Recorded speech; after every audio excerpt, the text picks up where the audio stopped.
अस्सलाम वालेकुम रहमतुल्लाहि व बरकातुहू। पिछली वीडियो में हमने देखे थे कि उर्दू कवायद में इस्म की किस्में, इसमें आम और इसमें खास।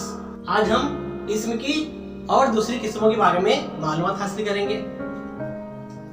3 नंबर है इस्म जमा। वो इस्म जो किसी अशखास, किसी अशिया या किसी जानदार वगैरह का मजमूई नाम हो उसे इस्म जमा कहते हैं। यानी बहुत सारे इस्म ऐसे होते हैं, अल्फाज का मजमुआ होता है। जैसे मसलन फौज, सिपाहियों की फौज, झुंड, परिंदों का झुंड, ग्रोह, चोरों का ग्रोह, गड्डी, नोटों की गड्डी, झुरमट, तारों का झुरमट, काफिला, मुसाफिरों का काफिला, अंबार, खतूत का अंबार वगैरह। इस तरह से बहुत सारे अल्फाज हैं जो मजमूई तौर पर आते हैं, उसको इसमें जमा कहते हैं। आगे हम देखेंगे नंबर 4 इसमें फाइल। अब हम पहले देखेंगे फाइल किसे कहते हैं। फाइल यानी काम करने वाला, फाइल यानी काम करने वाला। ऐसे इस्म जिनकी बनावट से ही पता चले कि ये फाइल है, उन्हें इसमें फाइल कहते हैं। मसलन हाकिम, हुक्म देने वाला। हुक्म देने वाला क्या कहते हैं? हाकिम। कातिल, कत्ल करने वाला, ये हो गया कातिल। तो ये अल्फाज ऐसे हैं, इनके नाम से, इसकी बनावट से ही पता चलता है कि ये काम कर रहे हैं। और काम करने वाले को क्या कहते हैं? फाइल। काम करने वाले को फाइल कहते हैं। इस तरह से हाकिम हुक्म देने वाला, कातिल कत्ल करने वाला। तो इस तरह से इन इस्म को इसमें फाइल कहते हैं। अगली है इसमें मफऊल। अब हम देखेंगे मफऊल किसे कहते हैं। जुमले में ऐसे लफ्ज जिन पर काम का करना ज़ाहिर हो। जुमले में ऐसे लफ्ज जिन पर काम का करना ज़ाहिर हो, उसे मफऊल कहते हैं। वो इस्म जिनकी बनावट से ही पता चले कि ये मफऊल है, उन्हें इसमें मफऊल कहते हैं। जैसे मसलन मजलूम।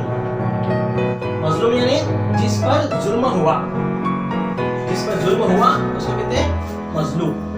मकतूल, जिसका कत्ल हुआ हो, जिसका कत्ल हुआ हो उसको मकतूल कहते हैं। उसी तरह से मशकूक, जिस पर शक किया जाए उसे कहते हैं मशकूक। तो ये अल्फाज ऐसे हैं, मजलूम, मकतूल, मशकूक वगैरह। ऐसे बहुत सारे अल्फाज हैं जिससे हमें पता चलता है कि उन पर काम हुआ है, तो उसे मफऊल कहते हैं। जिस पर काम हुआ है उसे मफऊल कहते हैं। और ऐसे अल्फाज से हमको जो मिलते हैं उसे इसमें मफऊल कहते हैं। इसमें की अगली किस्म है इसमें कैफियत। ऐसे इस्म जिसे हम सिर्फ समझ सकते हैं या महसूस कर सकते हैं, उन्हें इस्म कैफियत कहते हैं। इस्म कैफियत किसे कहते हैं? ऐसे इस्म जिसे हम सिर्फ समझ सकते हैं या महसूस कर सकते हैं, उन्हें इस्म कैफियत कहते हैं। मसलन बचपन। बचपन एक ऐसा हिस्सा है, इंसानी जिंदगी का एक ऐसा हिस्सा है जो गुजर गया है, लेकिन इसको हम क्या कर सकते हैं? सिर्फ महसूस कर सकते हैं और समझ सकते हैं। ईमानदारी, ईमानदारी कोई चीज नहीं है ना? सिर्फ तो हम उसको, ईमानदारी को हम समझ सकते हैं या उसको महसूस कर सकते हैं। खिदमत, खामोशी, सर्दी वगैरह। ऐसे इस्मों को क्या कहेंगे? इसमें कैफियत कहेंगे। अगली किस्म है इसमें अददी।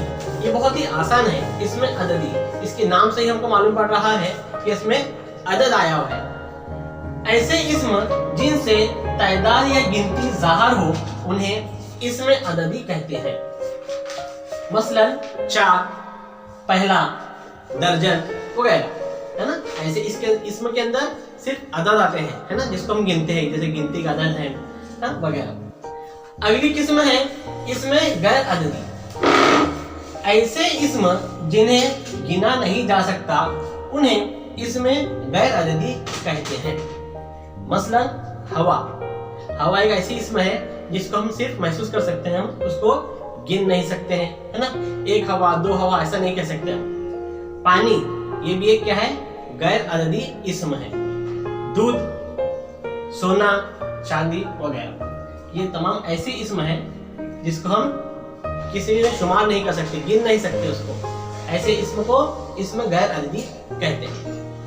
उम्मीद करता हूं कि ये जो इस्म के बहुत सारे अक़साम आपको दिखाए गए हैं, ये आपको अच्छी तरह समझ में आ गए होंगे। अगली वीडियो में हम फिर मिलेंगे, तब तक के लिए अल्लाह हाफिज।